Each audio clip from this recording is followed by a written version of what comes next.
Bismillahirrahmanirrahim. Alhamdulillahi rabbil alamin, wassalatu wassalamu ala rasulil amin, nabiyyina Muhammadin wa ala alihi wa sahbihi ajma'in, amma ba'd. Kitab Riyadhus Salihin yang disusun oleh Al-Imam Al-Hafiz Abu Yahya Zakaria bin Sharaf An-Nawawi alaihi rahmatullah rahmatan wasi'ah. Babu fadlis salawat, bab kelebihan sembahyang fardu. Sembahyang fardu merupakan rukun Islam yang kedua dan diwajibkan kepada setiap umat Islam yang cukup syarat-syaratnya. Orang yang mendirikan sembahyang dengan khusyuk, lagi sempurna rukun-rukun dan sunatnya, dapat menghapuskan segala dosa kecil yang dilakukan. Jadi hadis-hadis yang akan disebut sini tentang penghapusan dosa daripada salat yang kita lakukan ini, ulama mengatakan iaitulah dosa-dosa kecil. Tetapi dosa-dosa besar tidak akan dapat dihapuskan dengan cara mengambil air sembahyang dan mendirikan sembahyang sahaja, melainkan dengan taubat nasuh, taubat yang betul-betul. Jadi kita jangan salah faham. Setengah orang dia bercakap tak tahu kalau, bercakap tak tahu apa. Jadi bila orang tanya apa ni, tak apa, bila kita salat nanti habis gugur dosa. Gugur dosa di sini dosa-dosa kecil, tapi kalau bercakap tentang hal orang, bukan dosa kecil, dosa besar. Kalau buat maksiat lain lagi, itu bukan dosa kecil, dikira sudah dosa besar.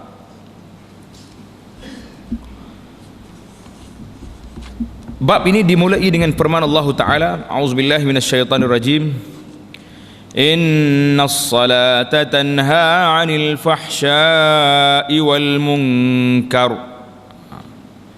Suratul Ankabut ayat 45. Maksudnya sesungguhnya sembahyang itu dapat mencegah daripada keburukan, fahsya' dan kemungkaran. Apa bezanya di antara fahsya' dan mungkar? Jadi mesti ada beza. Al-fawahish, fawahish atau fahsya, iaitulah perkara-perkara keji seperti zina, lewat, dan perkara-perkara yang terlibat dengan dosa-dosa besar. Itu dia panggil fahsya, benda-benda yang besar-besar. Al-munkar, mungkar kurang daripada itu sikit. Mana setiap maksiat itu mungkar, tapi ada mungkar yang lebih daripada itu lagi, nama dia fahsya. Al-fawahish, fahsya, kemungkaran yang berat seperti zina, judi, minum arak. Mana kita letak fahsya lebih pada dosa-dosa besar. Itu ayat Quran sudah betul. Tapi kenapa dari segi realiti kita lihat hari ini ramai orang salat tapi macam tak berkesan, tak ada apa, seolah-olah salat semaya yang kita lakukan itu adalah merupakan satu perkara rutin harian saja. Orang baik sikit semaya, orang yang tak baik terus tak salat. Tapi orang salat pun nampak macam tidak ada kesan, akhlak dia tak bertukar, perangai macam tu juga. Duduk dalam masjid lepas salat pun boleh mengumpat orang lagi, contoh. Sambil-sambil duduk salat pun boleh keluar ke masjid, pergi lagi ke bank riba. Jadi kenapa sebab? Apa sebabnya? Bilakah timbul soalan dalam kepala kita, dan memang inilah di antara soalan yang banyak ditanya. Kita sendiri sebagai seorang Muslim yang melakukan salat ni tertanya-tanya dalam kepala kita, dan orang lain juga bertanya, mata? Jawab ulama di sini, idza kanat salatan muqamatan 'alal wajhil akmal. Salat yang mencegah kemungkaran itu apabila salat itu dilakukan di atas cara yang paling sempurna, bukan hanya rutin 4 rakaat, tapi masuk dengan keluar sama, tak tahu apa. Start daripada Allahu Akbar, tak terlintas, tak teringat pada Allah SWT, tak ingat pun. Dia tahunya baca Fatihah, lepas tu rukuk, lepas sujud, lepas cukup 4 rakaat. Itu pun 4 rakaat tu confirm kalau semaya Jumaat. Tapi kalau semaya sore, kalau semaya sore-sore fardi, banyak yang tak yakin daripada yakin. Bila berapa rakaat dah ni? Tak main berapa rakaat ni? Tak tahu. Hilang habis punca. Maka di situ inilah kata ulama, apabila kita dapati hari ini ramai orang melakukan salat tetapi hatinya tak berubah. Lepas je semaya boleh lagi buat maksiat, boleh lagi engkar perintah Islam, bahkan setengah tu boleh lagi nak lawan Islam, menentang Islam. Apa buat ni? Duk sibuk-sibuk dengan Islam, semaya cukup lah. Jadi dia kata apa? Kerana salat yang kita lakukan ini tidak mencapai tahap yang dikehendaki oleh Allah Subhanahu wa taala. Pernah ke tak pernah? Cara realiti kita berfikir dan kita beri jawapan yang baik, kita sendiri beri jawapan. Boleh ke tak boleh kita menangis dalam salat kita? Jangan menangis kerana mari lipat ke apa ketik kaki tengah maya tu teriak sungguh. Tengah ada semaya dengan kita khusyuk, takut pada Allah SWT ni, khasyah, raghbah. Dalam kitab Musali dia sebut khasyah, raghbah, rahbah. Ada ke tidak ciri-ciri ni? Rasa gerung, takut pada Allah SWT waktu dalam semaya. Terasa tak rasa? Tidak terasa. Jadi itu di antara ruh tu tidak masuk. Semaya kita lakukan, alhamdulillah.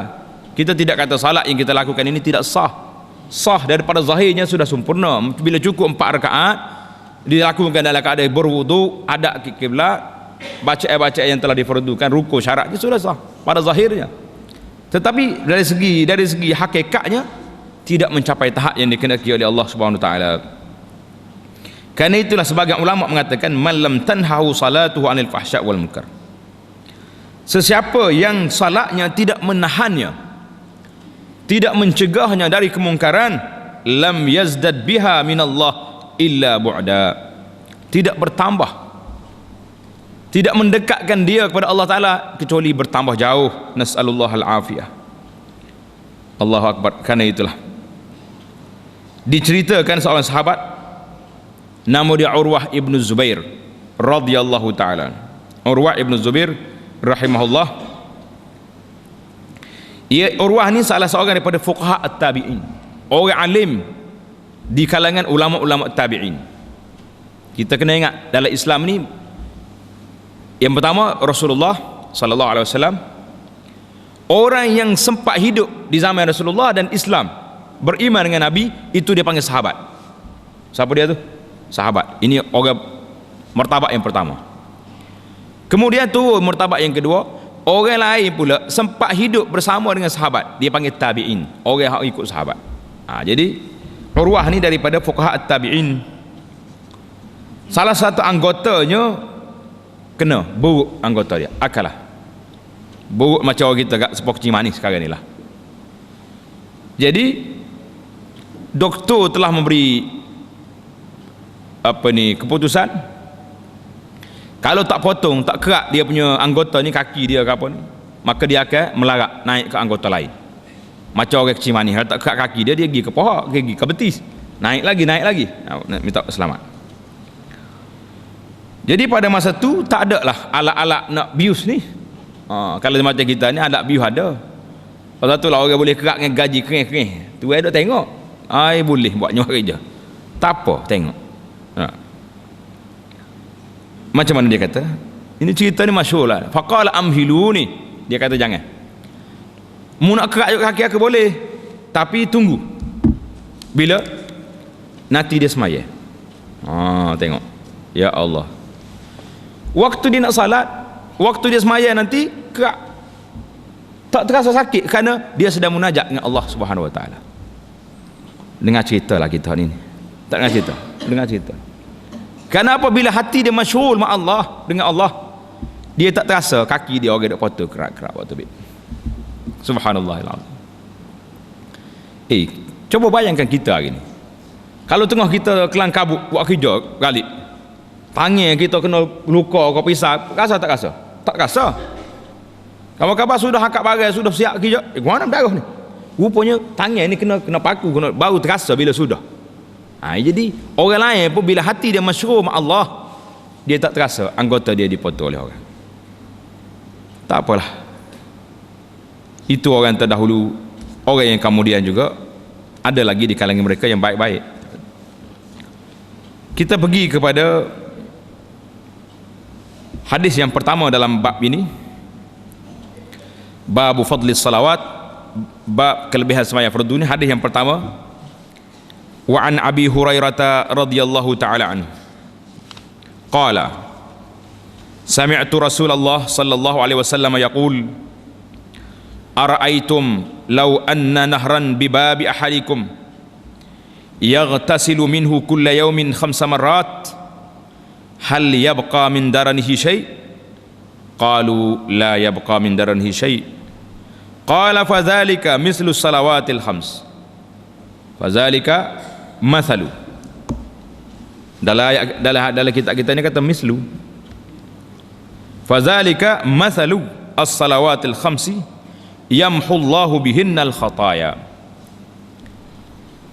Maksudnya hadis muttafaqun alaih, diriwayat oleh Imam Bukhari dan Muslim daripada Abu Hurairah, katanya, aku mendengar Rasulullah sallallahu alaihi wasallam bersabda, adakah engkau semua mengetahui, dia kata apa, ara'aitum, apa pandangan kamu, apa pendapat kamu, itu maksudnya. Kalau terjemahan yang lebih sedapnya, ara'aitum, apa pandangan kamu, apa pendapat kamu, andai kata di pintu seorang kamu, depan rumah kamu ada sebuah sungai yang mengalir, sungai ni airnya bersih, dan ia mandi di situ sebanyak 5 kali dalam sehari, tiap-tiap hari 5 kali sehari mandi, apakah masih ada kekotoran yang masih tertinggal di badannya? Para sahabat menjawab, tidak ada kotoran sedikit pun yang tertinggal di badannya ya Rasulullah. Tak ada lagi, dah mandi ni 5 kali. Baginda sallallahu alaihi wasallam bersabda, demikianlah masal, bandingan sembahyang 5 waktu dengan mengerjakan semua itu, Allah akan menghapuskan semua dosa-dosanya dan kesalahannya, sebagaimana telah kita jelas tadi, kesalahan-kesalahan dalam dosa kecil. Mandi 5 kali habis, 5 kali salat, 5 kali dosa kecil kita gugur. Cerita panjang tentang gugur dosa ni macam mana kita telah jelaskan secara panjang dulu, cerita-cerita je di dalam syarah kepada kitab Munyatul Musalli. Jadi pengajaran hadis sembahyang fardu merupakan tiang agama yang diwajibkan kepada setiap umat Islam yang telah cukup syarat-syaratnya. Itu jelas. Yang kedua, orang yang mengerjakan sembahyang dengan sempurna meliputi rukun dan sunatnya akan diampunkan dosa-dosa kecil, sedangkan dosa-dosa besar tidak terhapus melainkan dengan bertaubat. Jadi kita jangan rasa sedap hati lah, aku tak apa, buat apa saja pun tidak jadi masalah, kerana apa ni, salat lepas dosa. Hadis yang kedua, wa an Jabirin radhiyallahu taala anhu qala Rasulullah sallallahu alaihi wasallam mathalu. Ini yang kedua ni betul. Mathalus salawatil khams kamathali nahrin ghamrin ala babi ahadikum yaghtasilu minhu kulla yawmin 5 marrat. Yaghtasilu kulla yawmin 5 marrat.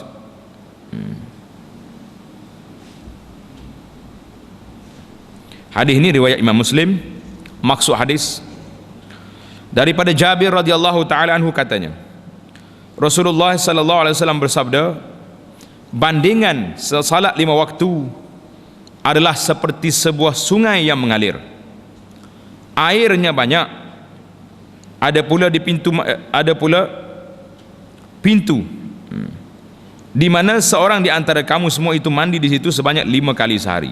Jadi hadis ini lebih kurang yang pertama tadi bandingannya. Pengajarannya, bandingan orang yang mendirikan sembahyang fardu samalah dengan air sungai yang sentiasa mengalir. Jika seseorang mandi dengannya, akan bersihlah daripada segala kekotoran lahirnya, bersih. Pengajaran yang kedua, air merupakan nikmat yang paling berguna yang sangat diperlukan oleh setiap makhluk di dunia ini. Tak syak lagi lah. Air ni kalau tak ada dia, susah. Allah Ta'ala sebut dalam Al-Quran, waja'alna minal ma' kulla syai'in hayy. Aku jadikan daripada air ni, semua benda hak hidup ni mari daripada air. Termasuk kita ni mari daripada mana? Buluh betul? Tu cerita dong, cerita mari buluh betul lah, mari buluh apa ni? Buluh sengit ada belakang tak? Cerita karut boleh buat, tapi asalnya mari daripada air. Al-ma'u minal ma'. Oleh itu gunakanlah ia mengikut keperluan dan tidak pula membazir. Hadis yang ketiga, wa an ibni Mas'ud radhiyallahu ta'ala anhu anna rajulan asaba min imra'atin qublatan fa atan nabiyya sallallahu alaihi wasallam fa akhbarahu fa anzalallahu ta'ala aqimis salata tarafayn nahari wa zulafan minal lail innal hasanati yuzhibnas sayyi'at. Tanda situ ayat Quran itu daripada surah Hud, surah Hud ayat 114. Surah Hud ayat 114. Itu tanda ayat Quran itu. Dalam kurungnya itu ayat Quran surah Hud ayat 114. Faqala ar-rajulu ali hadza? Qala la li jami'i ummati kullihim. Muttafaqun alaih. Maksud hadis daripada Ibnu Mas'ud, Ibnu Mas'ud namanya Abdullah bin Mas'ud, Abdullah bin Mas'ud, bahawa ada seorang lelaki yang memberi ciuman kepada seorang wanita lain. Jadi dia tersalah, dia cium orang. Jadi tengok sahabat ni, dia rasa bersalah. Lalu dia datang berjumpa Nabi sallallahu alaihi wasallam. Kemudian menceritakan peristiwa itu. Ya Rasulullah, saya berdosa. Setelah berlakunya peristiwa itu, maka Allah Subhanahu wa taala menurunkan ayat aqimis salata tarafayn nahari wa zulafan minal lail innal hasanat yuzhibnas sayyiat. Artinya, dirikanlah olehmu akan sembahyang fardu pada kedua hujung siang. Bila hujung siang ni? Subuh, zuhur, asar. Dia tulis sini hujung siang ni subuh, zuhur dan asar, dan beberapa sembahyang pada waktu malam, iaitu maghrib dan isya. Ini dalil kalau kita nak cari di mana waktu salat, kerana dalam Quran dia tak sebut secara detail. Dalam hadis dia sebutnya bila matahari duduk tengah langit condong sedikit, bila matahari zillu ar-rajuli mislai. Jadi dalam hadis yang cerita. Sesungguhnya kebaikan itu dapat menghapuskan segala kejahatan. Nabi kata mungkin semaya dengan buat baik akan menghapuskan kejahatan yang kamu lakukan tadi. Orang lelaki tadi terus bertanya, ini baik. Tengok para sahabat dulu, dia tidak bakhil, dia tak kupit. Dia tanya, apakah perkara ini penghapusan dosa lagu tak ni? Perkara itu Rasulullah ajarkan kepadaku seorang saja. Jadi amalan ni untuk saya saja kah? Kalau pergi salat apa dosa? Baginda sallallahu alaihi wasallam menjawab, tidak. Untuk seluruh umatku, semua umatku yang berdosa adalah dia salat. Itulah mungkin hari ni masyhur di kalangan kita ni sembahyang sunat taubat. Jadi sembahyang sunat taubat ini masuklah dalam ni. Bila kita berdosa, sembahyang sunat atau sembahyang fardu, sembahyang sunat, boleh kita doa kepada Allah Taala, minta Allah Taala hapuskan dosa kita. Pengajaran hadis, hadis ni termasuk riwayat Bukhari dan Muslim.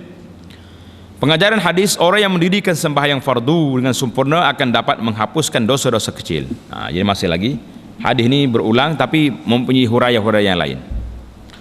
Yang kedua, setiap kebaikan yang dilakukan dapat menghapuskan dosa. Segala kesalahan, sama ada kebaikan itu fardu atau yang sunat. Jadi kalau kita waktu sembahyang fardu selesai. Tapi kalau berlaku tu malam, nak tunggu subuh esok, takut mati.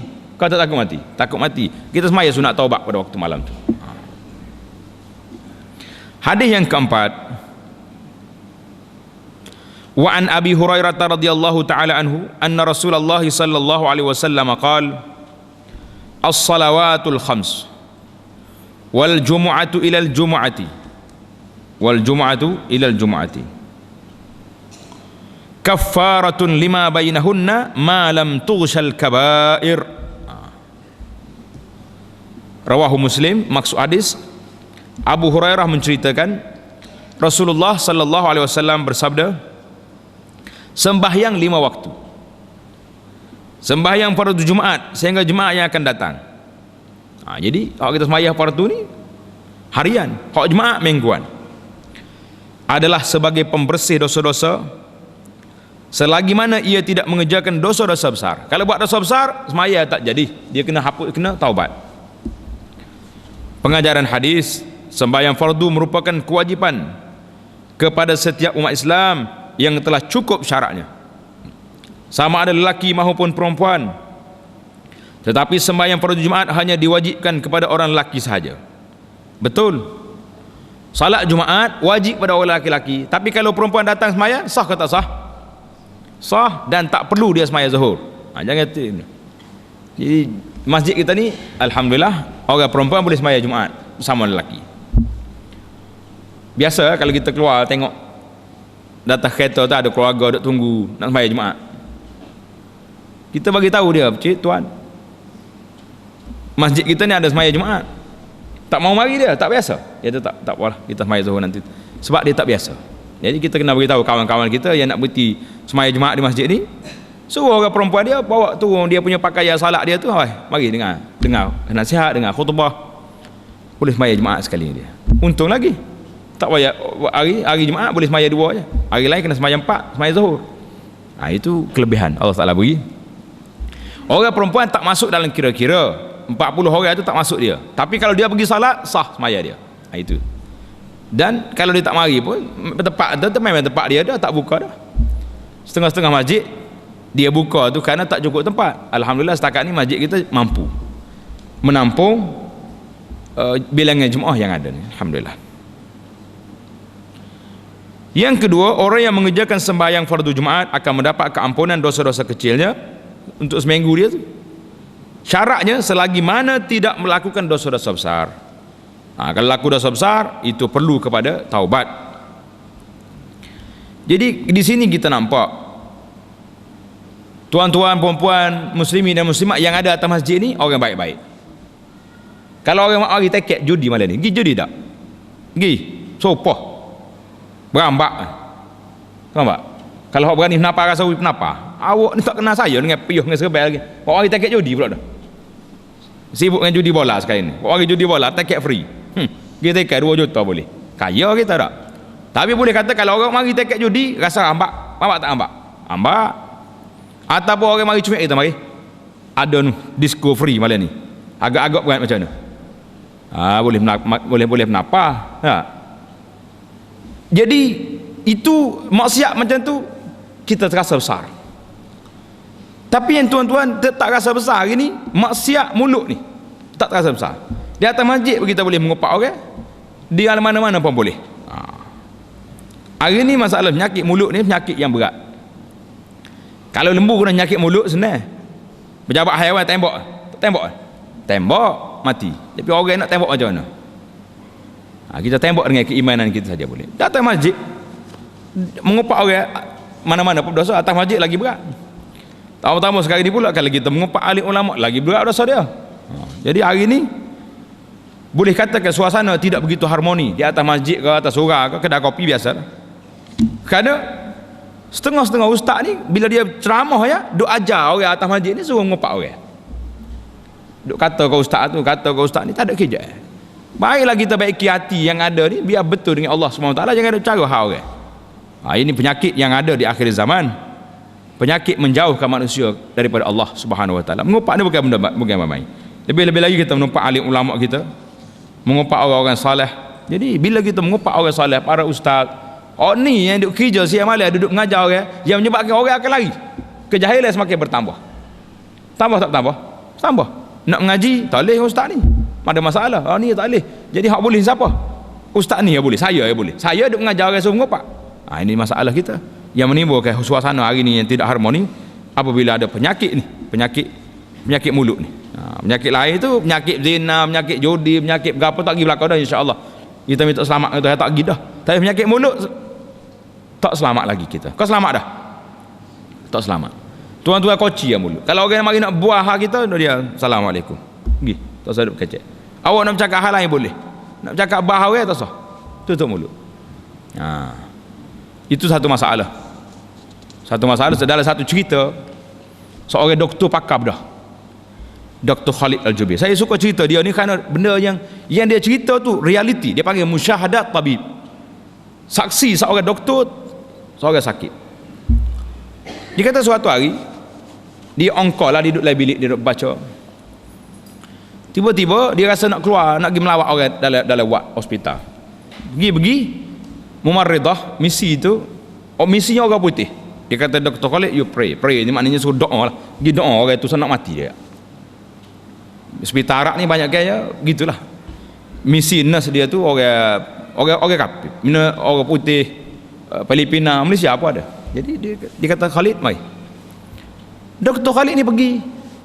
Orang ni muda lagi orangnya. Dan pada waktu itu dia sudah koma, dia memang tak sedar. Cumanya misi ni, nurse ni boleh kesan orang ni nak mati dengan sebab apa? Ni dia punya berapa dia panggil komputer dia tu duduk turun naik tu, dia tahulah jatuh orang ni kalau lain rendah benar ni. Bawah peratus orang hidup lah nak mati. Khalid cerita bila dia pergi, dia tengok graf apa ni, jantung orang ni memang akan berhenti lah kalau mengikut dalam agama ni. Dia panggil kawan itu, ya akhi, nama sekian. Orang itu celik mata, dia ajar ngucap. Hak tak celik mata dah tu. Bila dia panggil, kawan ni jawab, dia ajar ngucap la ilaha illallah, kawan itu ikut la ilaha illallah. Sudah kata la ilaha illallah, mati. Tak. Subhanallahilazim. Khalid kata, inilah di antara aku yang meniti air mata. Orang ni yang sakit dalam keadaan tak sedar, tiba-tiba dia celik mata dia, betul-betul kerana nak mengucap la ilaha illallah. Allahu Akbar. Jadi dia tak lepas gitu saja. Bila mari keluarga dia semua, panggil adik-beradik dia kata, aku nak tahu. Sebelum dia cerita hal keadaan kematian kawan ni, dia tanya adik-beradik dia, apa sebabnya orang ni mati dalam keadaan begini. Adik-beradik dia kata, aku tengok dia biasalah, dia kata pergi masjid semaya macam orang lain jugalah, orang biasa, orang awam muslimin. Cuma iyalah orang lain semaya juga. Khalid kata, aku nak tahu satu rahsia dalam hidup dia ni, apa benda yang keistimewaan dia lebih pada hak kamu cerita ni. Adik-beradik dia ni termenung, dia kata, apa dia istimewa budak ni? Nak kata apa ni? Nak kata pukul 5 bangun tahajud 2 pun tak nampak mana. Nak kata pergi masjid awal budak juga. Dia kata, kalaulah kita nak cari satu keistimewaan orang ni, tak lain dan tak bukan, iaitulah orang muda ni yang mati dalam keadaan sedemikian. Dia kata, aku tengok dia setiap majlis yang dia duduk, kalau ada orang ngupak orang, dia akan lari. Tak, uskut dia. Jangan cakap ha ni. Sama ada memberhenti atau aku bangun. Dia tegas. Sama ada memberhenti bercakap hal orang atau aku keluar daripada majlis. Dia kata, adik-beradik dia kata, beberapa banyak aku tengok dia bangun. Bila orang tak berhenti cakap, dia bangun keluar daripada majlis. Jadi apa yang dibuat natijah dia apa ni, Dr. Khalid ni kata, aku fahamlah bahawa Allah Taala pilih orang ni, dia ada koma ni, tak sedar, tiba-tiba celik mata betul-betul kerana nak mengucap la ilaha illallah, untuk dia mati mengakhiri hidup dia dengan la ilaha illallah. Tak ada lain, tak ada bukan, kerana jaga lidah dia. Bila mau nak mengupak ya majlis dia kata, dia sama ada berhenti daripada isu ni atau aku keluar daripada majlis. Allahu Akbar. Bagaimana tuan-tuan dengan kita? Manis ngupak orang ni, kau tawar. Tak ada lebih manis daripada gula, lebih manis daripada teh tarik lagi, sedap. Tapi dosanya lebih busuk daripada bangkai. Inilah yang kita bahaya. Allahu Akbar. Hadis yang terakhir dalam bab kita ni, wa an Utsman ibn Affan radhiyallahu taala anhu qala, sami'tu Rasulullah sallallahu alaihi wasallam yaqul, ma min imri'in muslimin tahduruhu salatun maktubatun fayuhsinu wudu'aha wa khushu'aha wa ruku'aha illa kanat kaffaratan lima qablaha minadz dzunub ma lam tu'ta kabirah wa dzalika ad-dahra kullahu.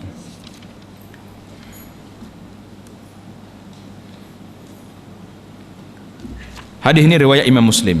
Maksud hadis daripada Utsman bin Affan radhiyallahu taala anhu, katanya,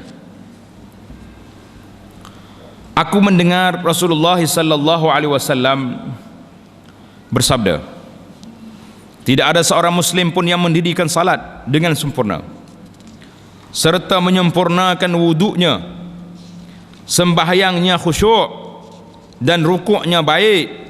Semaya khusyuk, rukuknya baik. Nescaya sembahyang itu dapat menghapuskan dosa-dosa yang terdahulu selagi mana ia tidak melakukan dosa-dosa besar. Ini syaratnya. Semaya kita akan menghapuskan dosa kita selagi tak melakukan dosa besar. Laku dosa besar perlu kepada taubat, perlu kepada taubat. Tak pada dengan semaya saja. Pengajaran hadis, orang yang mendirikan sembahyang fardu dengan wuduk yang sempurna dan khusyuk meliputi rukun-rukun dan sunatnya, nescaya diampunkan oleh Allah setiap dosa-dosa kecil yang dilakukan sepanjang tahun itu. Yang kedua, dosa-dosa besar yang dilakukan oleh seorang tidak dapat dihapuskan dengan cara mengambil air sembahyang dan sembahyang fardu serta sunat, melainkan dengan taubat nasuh. Jadi kita perlu sentiasa bertaubat kepada Allah SWT. Semoga Allah Ta'ala beri keampunan kepada kita. Habis kita babu fadli salawat, kita berpindah pada bab yang seterusnya, babu fadli salatis subhi wal asri. Ini bab kelebihan sembahyang fardu subuh dan asar. Hak tadi 5 waktu, semua salat tu ada kelebihan belaka 5-5. Yang ni khusus kepada subuh dan asar. Apa kelebihnya? Apa lebihnya dua salat ini? Untuk menjamin kebahagiaan hidup seseorang, wajiblah mereka mengikut peraturan dalam syariat Islam. Ini jelas pada kita. Oleh itu di antaranya ialah dengan menunaikan segala kewajipan yang telah ditetapkan, termasuklah sembahyang fardu. Sembahyang fardu ni benda tetap dah Tuhan perintah pada kita. Dalam hal ini Islam sangat-sangat menggalakkan kepada setiap umatnya memelihara kewajipan sembahyang fardu, lebih-lebih lagi sembahyang subuh dan sembahyang asar. Kerana dua ni agak payah ni. Mereka yang tekun dan sabar menunaikan kedua-dua sembahyang ini akan dapat melihat Allah Subhanahu wa taala di akhirat kelak tanpa ada halangan dari mana-mana pihak. Allahu akbar. Orang yang salat dua ni, dia akan dapat tengok Allah Subhanahu wa taala pada hari kiamat. Atas dunia ni tak ada orang tengok Allah. Ya ada khilaf pun sama ada Nabi atau tengok atau tak tengok. Kita tak payah bincang panjang tentang benda-benda begitu. Yang penting bagi kita ni kita nak tengok Allah. Nak tengok tak nak tengok kita? Nak tengok. Karena Allah Ta'ala janji dalam Quran, waladaina mazid. Lepas ahli syurga masuk dalam syurga semua, begitu nikmat yang begitu besar, duduk dengan bidadari, dengan kemewahan yang ada, Allah Ta'ala kata waladaina mazid, aku ada tambahan lagi. Apa dia tambahan itu? Wujuhun yawma idzin nadhiratun ila rabbiha nadhirah. Muka yang bercahaya pada hari kiamat akan melihat ila rabbiha nadhirah, akan memandang wajah Allah Subhanahu wa taala. Allahu akbar. Inilah bila kita tengok Allah pada waktu itu, kecil habis syurga, bidadari semua jadi kecil. Lebih nikmat yang paling besar sekali dapat lihat Allah Subhanahu wa taala. An Abi Musa al-Asy'ari radhiyallahu taala anhu, anna Rasulullah sallallahu alaihi wasallam qaal, man shallal bardaini dakhalal jannah. Hadis muttafaqun alaih. Maksudnya daripada Abu Musa, sesiapa yang menunaikan sembahyang subuh dan asar, nescaya masuk surga. Semaya semua nak, jangan subuh dengan asar ya, zuhur dengan isya tak payah semaya. Tak. Nak tekan di sini pasal apa? Sebab subuh ni payah. Dalilnya kita aja pergi buat bancian semaya subuh. Berapa ramai ada? Jangan tolak semaya subuh waktu bulan Ramadan. Bulan Ramadan ramai subuh. Sebab dia bangun sahur. Bulan lain, aja pergi di masjid-masjid lain. Masjid di kampung, masjid mana, setengah masjid tu pakat tak ada, tak ada orang semaya dah. Tu imam masjid Balasah tu pun lari pergi masjid lain pasal tak ada orang, ni dengan dia dengan anak dia semaya situ. Baik saya pergi semaya lain. Punya sedih tuan-tuan, kena ingat maya fardu dalam satu kampung. Maya apa ni, semaya jemaah satu kampung ini, kita ambil mazhab kita ni mengatakan fardu kifayah. Fardu kifayah maknanya kalau tak ada seorang habuk maya Balasah tu, semua ahli kampung tu berdosa. Jadi kena usahalah. Hadis ni riwayat Bukhari Muslim. Pengajaran hadis, orang yang dapat menunaikan sembahyang subuh dan asar dengan sempurna dijamin oleh Rasulullah sallallahu alaihi wasallam masuk syurga. Kerana kedua-dua waktu itu terlalu penting dan sibuk dengan berbagai-bagai urusan. Sibuk tak sibuk? Kerana asar ni betul-betul waktu orang keluar pejabat. Orang keluar pejabat punyalah kelang kabut suami duk pejabat ni, nak lari pergi ambil isteri di pejabat satu lagi, daripada pejabat tu nak balik rumah kena jam pula. Haduk kerja kapur macam kita ni, alhamdulillah lah, selamat lah ni. Haduk kerja di bandar-bandar besar ni, jam dia bukan main jam main-main, 1 jam 2 jam biasa je jam. Ada sahabat kita tu, dia pergi kerja pukul 9 pagi pergi dah. Mai subuh tengah jalan pasal takut jam. Nak suruh siapa pukul 8 ke pejabat. Allahu Akbar. Susahnya nak hidup. Susah tak susah? Susah. Balik kali pukul berapa baru sampai rumah. Jadi waktu asar ni waktu yang agak payah. Zaman dulu payah, zaman sekarang pun payah dah, lagi payah. Yang kedua, Allah SWT telah bersumpah dengan masa dalam suratul Asri wal Asri. Orang yang pandai menjaga masa akan beroleh keuntungan di dunia dan juga di akhirat. Karena itulah saya nasihatkan, di atas kereta kita biar ada sejadah. Atas kereta biar ada sejadah. Kalau orang Arab, tidak Arab lah, kita yang duduk belajar di negara Arab pun, atas kereta mesti ada sejadah. Satu lagi kena ada kompas. Satu sejadah, satu kompas. Kita berjalan, kalau tengok keadaan apa ni, jam sangat, jam, nak keluar daripada pejabat dia, ambil wuduk siap-siap dah. Jam, berhenti tepi jalan, tengok kompas mana kiblat, tak sejadah, Allahu Akbar, sembahyang. Apa yang susah? Nabi SAW keistimewaan umat ini, Nabi kata Allah Ta'ala jadikan ju'ilal liyal ard masjidan wa tahura. Keistimewaan umat ini, Allah Ta'ala jadikan bumi kita ni, tanah kita ni masjid dan boleh buat bersuci. Faham ke tidak? Masjid, mana kalau kita pergi berjalan dalam kampung mana-mana tak jumpa masjid, ada masalah. Maya atas tanah, yang penting jangan nampak ada kotor situ. Tapi orang Melayu mana nak maya atas tanah? Mesti kena ada sejadah, kena ada balasah. Kalau tak ada balasah, pakai tak semaya terus. Itu bahaya lagi. Tahur, boleh buat bersih. Bila tak ada air, boleh tayamum dengan tanah. Ini dipanggil keistimewaan umat Muhammad sallallahu alaihi wasallam. Tu hawi kita senang. Nak maya, aina ma adramuk salah fasallu. Di mana kamu masuk jumpa waktu maya. Jadi nasihat saya lah kepada orang-orang yang terlibat dengan kes jam ini, biarlah dalam kereta dia tu ada sejadah, ada kompas. Di mana dia jam kat mana pun, break tepi jalan, tengok kompas mana tu, Allahu Akbar.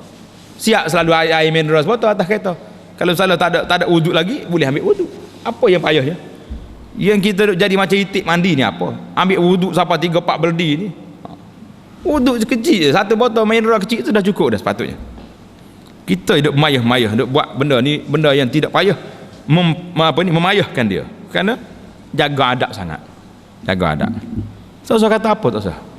Ada seorang tu, kita ajak dia salat, mari kita semaya. Maaf ustaz. Maaf apa? Piyah tak ada. Allahu Akbar, subhanallah. Siapa dia ajar kau kata piyah ni syarat sos semaya? Ya subhanallah. Kis tak ada piyah. Tunggu saya balik mai rumah dia. Piyah ninggal dia. Kata jumpa juga lagu ni. Jadi macam piyah ni syarat sos semaya. Cantik lah pakai kufiah, pakai serban lagi cantik. Kita tak kata. Tapi dia tu berfikir punya ceteknya dalam sangat pemikiran dia ni, siapa tak boleh semaya lagi kerana ni kufiah. Pelik tak pelik? Ajaib ya Allah. Tapi realiti berlaku lagu itulah. Allahu Akbar. Hadis yang kedua, an Abi Zuhair Umarah bin Ruwaibah radhiyallahu taala anhu qala, sami'tu Rasulullah sallallahu alaihi wasallam yaqul lan yalijan nar ahadun salla qabla tulu'i syamsi wa qabla ghurubiha ya'ni al-fajra wal asra, rawahu Muslim. Allahu Akbar.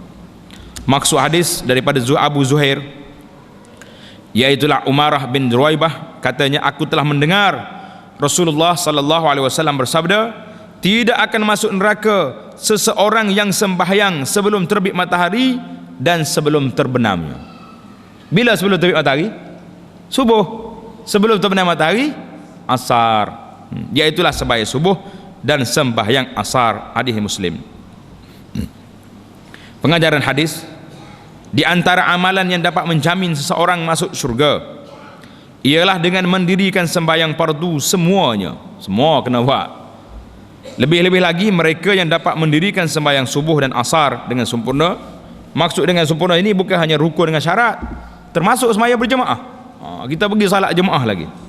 Orang yang bekerja ke mana pun tak ada masalah. Kita siap dah. Kalau kata seluar kita tak bersih, siap kain sarung. Berhenti sembahyang mana tepi jalan, boleh di masjid-masjid yang banyak. Alhamdulillah negara kita ni banyak masjid lah. Kecuali di lebuh raya mungkin agak susah sikit. Karena itu dia kena bawa sejadah tu. Allahu Akbar. Setiap amal ibadat yang dilakukan oleh seorang hendaklah dengan niat yang ikhlas, nescaya Allah Subhanahu wa taala akan membalasnya dengan pahala dan syurga. Hadis yang ketiga, wa an Jundub ibnu Sufyan radhiyallahu taala anhu qala Rasulullah sallallahu alaihi wasallam, man shalla subha fa huwa fi zimmatillah fanzur ya ibn adam la yatlubannaka Allahu min zimmatihi bi syai'. Rawahu Muslim. Maksud hadis daripada Jundub bin Sufyan radhiyallahu taala, katanya Rasulullah sallallahu alaihi wasallam bersabda, sesiapa yang bersembahyang subuh, nescaya Allah akan mengawas keselamatannya. Siapa dia nak selamat, sembahyang subuh berjamaah. Dan lain-lainnya, Allah Ta'ala jamin fi zimmatillah, di bawah keselamatan, di bawah jagaan Allah Subhanahu wa taala. Kita rasa nak selamat, sembahyang subuh berjamaah. Perhatikanlah perkara tersebut wahai anak Adam, wahai manusia. Janganlah sampai Allah menuntut pada kamu semua sesuatu daripada tanggunganmu. Jangan sampai Allah Ta'ala tak cara dah kita. Tak cara kita. Kalau kita tak kenal Allah Subhanahu wa taala, jadi Allah Ta'ala macam mana kita nak kenal kita? Jadi itu sebut dalam hadis lain, kalau kamu kenal Allah Ta'ala waktu kamu susah, nescaya Allah Ta'ala kamu kenal Allah waktu senang, Allah Ta'ala akan kenal waktu kita susah. Ini tak tahannya waktu senang kenal tak kenal Tuhan, tak apa kenal. Waktu susah, mari lalu cari sokok dalam mari itu berdebu dah sokoknya, tak aja pakar. Nak mari cari tu iman, ajak pergi sembahyang ajak tu ya. Pasal susah. Letih juga lagu ni, kau tak letih?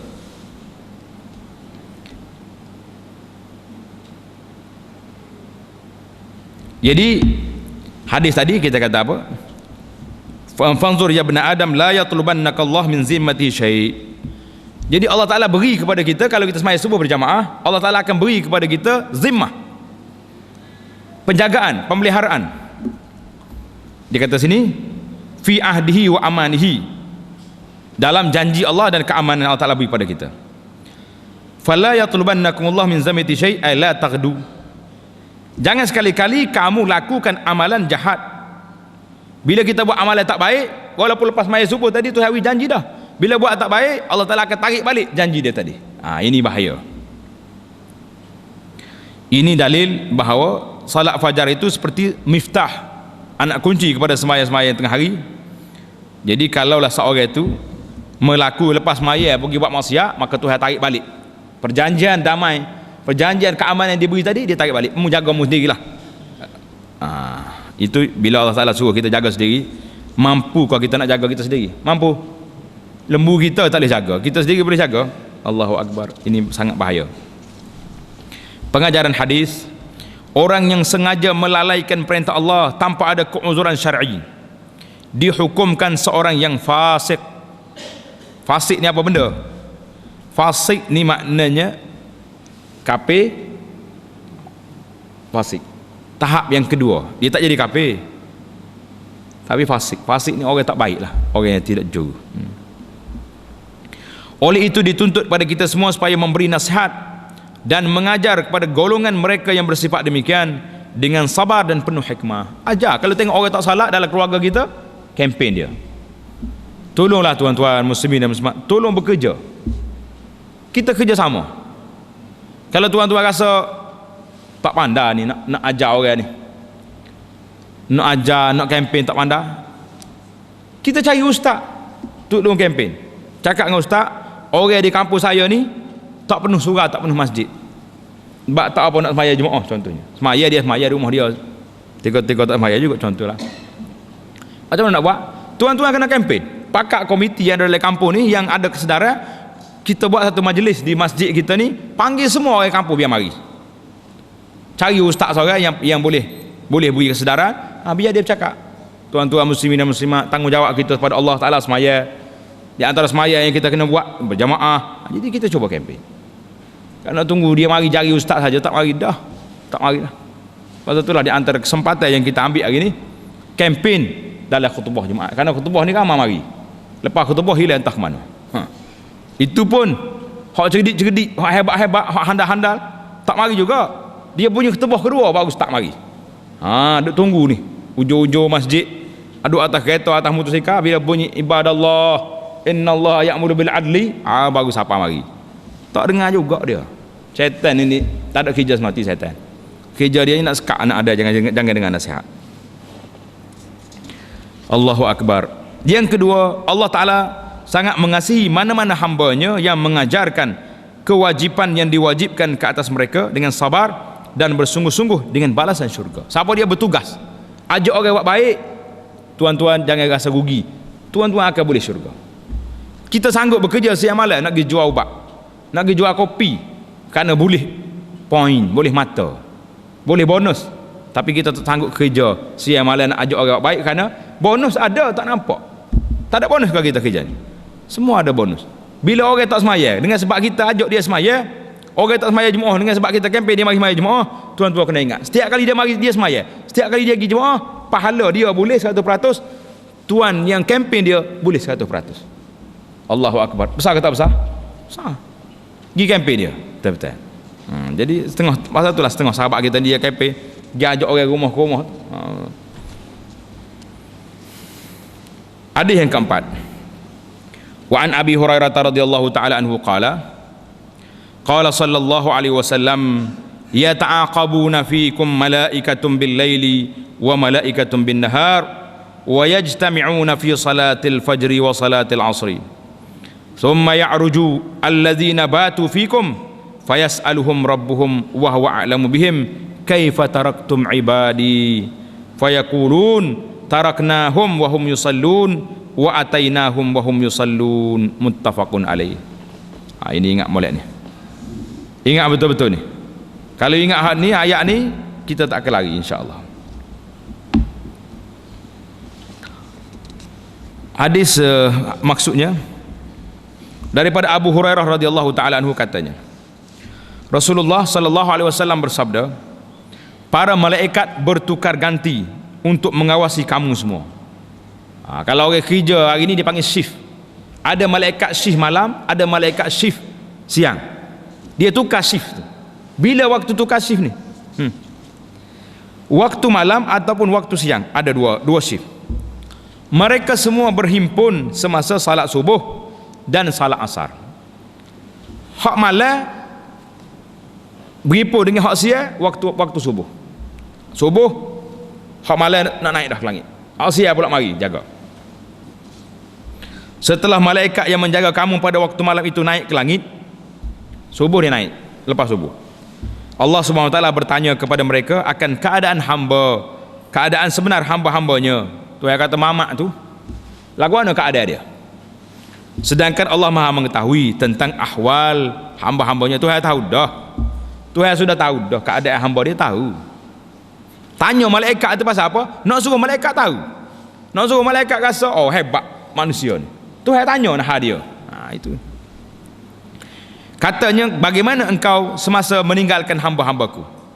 Masa mau naik ke langit tadi, lagu mana keadaan hamba aku tu di bumi? Malaikat menjawab, kami meninggalkan mereka sedang mendirikan sembahyang, dan semasa kami datang menemui mereka, mereka juga sedang menunaikan sembahyang. Malaikat malam ni dia start shift dia bila? Waktu asar. Dia mari asar tadi, dia tengok waktu dia mula buka file tugas dia tu, mamak ni duduk semaya asar. Lepas dia balik subuh sekarang, semaya pula dia ni selesai. Dia jawab, ya Rabbi, orang tu aku mari mula tugas dia duduk semaya, saya balik tadi pun duduk semaya juga. Cantik tak cantik? Laporan maklumat tu comel. Ni tak tahunya naik mari tadi tidur, klik sana ni tidur pula tak semaya juga, habislah kita. Ni bahaya ni. Pengajaran Rawah Al-Bukhari Muslim, pengajaran hadis, Allah SWT sangat cinta kepada setiap orang yang bertakwa sehingga diutuskan para malaikat mengawasi setiap amal kebajikan mereka di dunia. Tuhan atas mari malaikat jaga kita. Yang kedua, perbuatan Allah SWT bertanya kepada malaikat tentang apa yang dilakukan oleh setiap hamba-hambanya pada setiap hari itu bukanlah menunjukkan ia tidak berkuasa atau lemah atau tak tahu, tak, bukan macam tu, tetapi sebagai tanda bahawa ia sangat-sangat memuliakan hamba-hambanya yang bersembahyang dan menunjukkan bahawa sembahyang itu adalah satu ibadah yang paling penting sekali dalam dunia ini. Jelas kepada kita. Pasal apa Tuhan tanya? Kerana nak tahu benda ni, nak royak yang pentingnya ibadat ni. Hadis yang kelima, wa an Jarir bin Abdullah al-Bajali radhiyallahu taala anhu. Jarir kata apa? Qala kunna 'inda an-nabiy sallallahu alaihi wasallam fa nazara ila al-qamari lailatal badri faqala innakum satarawna rabbakum kama tarawna hadzal qamar la tudamuna fi ru'yatihi, la tudamuna, dalam baca adanya la tudamuna fi ru'yatihi. Dia ada tasdid bawah dia, la tudamuna fi ru'yatihi. Fa in istata'tum alla tughlabu ala salatin qabla tulu'is syamsi wa qabla ghurubiha faf'alu, muttafaqun alaih. Wa fi riwayatin fa nazara ila al-qamari lailata 14. Maksud hadis ini tuan-tuan sangat cantik lah. Dari hadis muttafaqun alaih dari Jarir bin Abdullah al-Bajali radhiyallahu taala anhu katanya, kami semua ada bersama-sama Nabi sallallahu alaihi wasallam. Ini kelebihan sahabat, hidup sekali dengan Nabi. Ketika itu baginda melihat bulan yang penuh pada 14 hari bulan Hijrah. 14 hari bulan ni penuh lah, malam purnama dia panggil. Bila tengok nak bulan purnama penuh, kemudian baginda sallallahu alaihi wasallam bersabda, Nabi kata apa? Kamu semua akan dapat melihat Tuhanmu. Allahu Akbar. Dengar baik-baik tuan-tuan. Kamu semua akan melihat Tuhanmu sebagaimana kamu semua melihat bulan itu. Tengok. Jelas tak jelas? Nabi tunjuk ke bulan ni. Mu tengok bulan cerah ni, mu boleh tengok Tuhan. Tuhan itu bukan macam bulan tu, tidak. Dalam ayatnya jelasnya boleh tengok Allah Subhanahu wa taala begitu. Kamu semua tidak berasa kesukaran dan kepayahan untuk melihatnya. Tak ada. La tudamun, tak ada halangan. Bulan cerah, tak ada awan, tak ada kabus. Cerah molek tengok Allah Subhanahu wa taala. La ilaha Allah marzuqna, ya Allah berikanlah pada kami semua ni rezeki dapat melihat Allah Subhanahu wa taala yang sangat mulia. Sekiranya kamu semua tidak mampu dilalaikan daripada menunaikan sembahyang sebelum terbit, jika sekiranya kamu mampu, nak kena mampu, tidak dilalaikan oleh syaitan daripada menunaikan sembahyang sebelum terbitnya matahari, sembahyang subuh, dan juga sembahyang sebelum terbenamnya matahari, oleh itu hendaklah kamu semua tunaikan dah dengan bersungguh-sungguh. Jadi faf'alu, kalau mu nak tengok Allah, jaga sembahyang ni. Dalam riwayat lain disebutkan bahawa baginda melihat ke bulan pada malam bulan purnama 14 hari bulan. Jadi jelas pada kita bulan purnama ni tak ada halangan, boleh tengok penuh. Pengajaran hadis yang pertama, orang yang beriman dan beramal saleh akan mendapat ganjaran pahala yang istimewa di akhirat kelak, dan mereka akan dapat melihat Allah Subhanahu wa taala tanpa ada halangan. Yang kedua, sesiapa yang mendirikan salat fardu, lebih-lebih lagi sembahyang subuh dan asar dengan cara yang paling sempurna, akan mendapat balasan syurga. Jangan letak je ikut waktu kerja. Koci je kita ni, loceng je ni ikut waktu sembahyang. Ramai orang hari ni ikut waktu kerja. Kalau kerja masuk pukul 8, 7:30 waktu bunyi je. Pasal nak pergi kerja dah, kita orang Islam ikut je. Kalau subuh pukul 5, 4:30 je kena bangun dah. Wa an Buraidah radhiyallahu taala anhu qala Rasulullah sallallahu alaihi wasallam, man taraka salatal asri habita amaluhu. Allahu akbar. Nabi kata apa saat ni? Man taraka salatal asri habita amaluhu. Siapa dia meninggalkan sembahyang asar, rawahul Bukhari, maksud hadis daripada Buraidah radhiyallahu taala anhu katanya, Nabi sallallahu alaihi wasallam bersabda, sesiapa yang meninggalkan sembahyang asar, tak ada sembahyang asar, sibuk kerja lah apa benda lagi, maka rusaklah segala amal kebajikannya punah habis. Itu hadis yang kita baca sini, faqad habita amaluhu, rusak habislah segala amal-amalnya.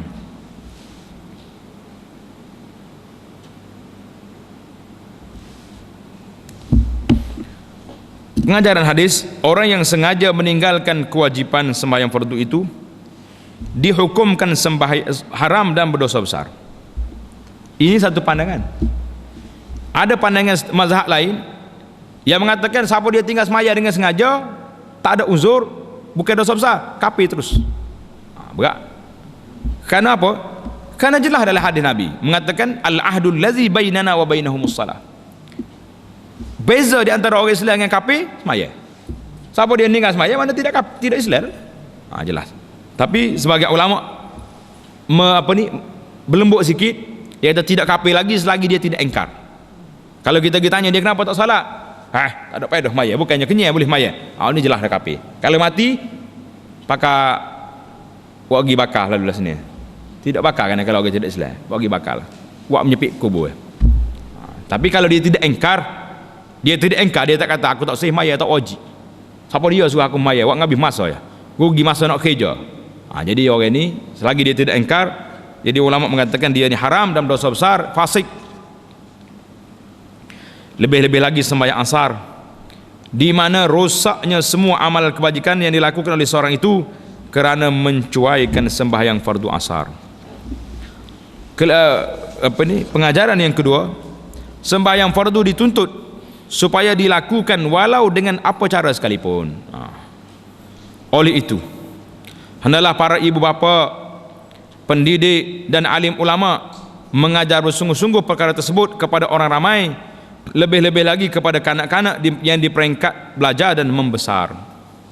Jadi dalam kitab kita ni beri galakkan supaya kita ajar pada anak-anak kita.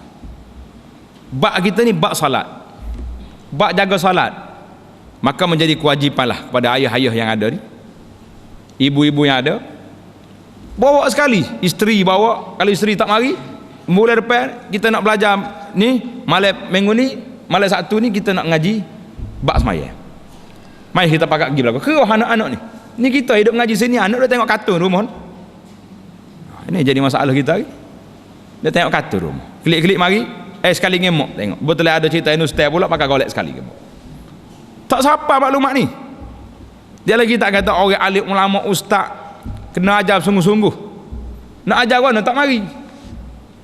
Tuan-tuan yang ada ni beri kesedaran. Ya ada motosikal apa enggak motosikal. Mula-mula atas anak dulu mari. Lepas tu atas mak dia mari. Yang ada kereta senang pakai mak dalam kereta lagi.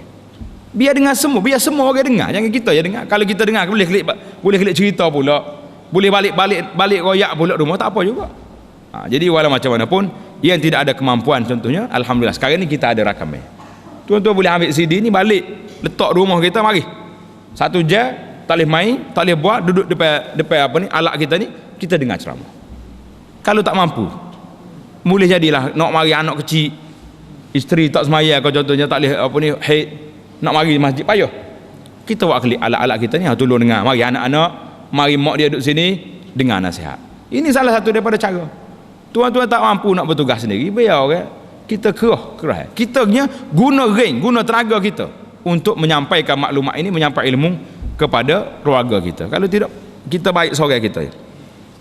Kerana itu kita lihat hari ini, tuan-tuan muslimin dan muslimat, jarak di antara kita yang duduk di masjid ni dengan keluarga kita terlalu jauh. Sebab kita mengaji, kita semaya, kita pergi berjamaah, kita dengar ustaz mengajar, tapi duduk rumah ni dengar ke tak dengar? Tok guru lain rumah tu.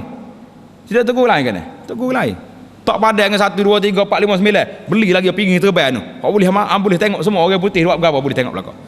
Macam mana terlalu kontra sangat hidup kita ni. Kita duduk dengar ustaz, anak kita duduk mengaji dengan orang lain.